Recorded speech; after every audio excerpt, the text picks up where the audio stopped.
Carl Jung's theory of psychological types posits that human difference is not merely behavioral, but structural.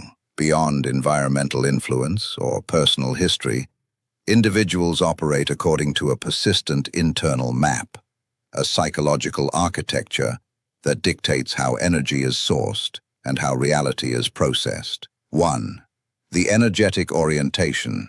Introversion versus extroversion typology begins with the direction of psychic energy, libido. Extroversion is an orientation toward the objective.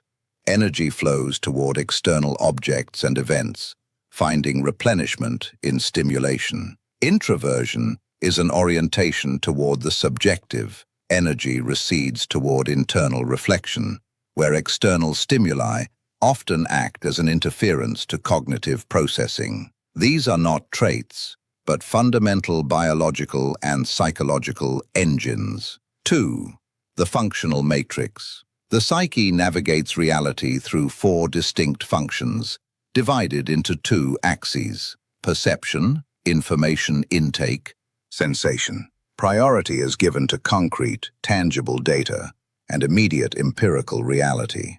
Intuition. Priority is given to abstract patterns, hidden connections, and future possibilities.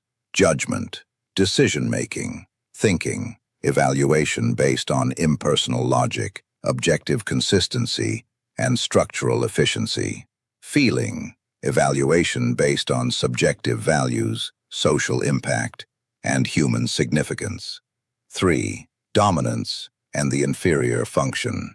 A personality type is defined by which function is dominant. While every individual possesses all 4, they exist in a hierarchical tension. The dominant function is the most conscious and developed, while its opposite, the inferior function, remains largely unconscious and primitive. Psychological friction, exhaustion, chronic failure, or interpersonal conflict is often the result of type falsification, forcing the psyche to operate through non-dominant functions while suppressing its natural structural strengths.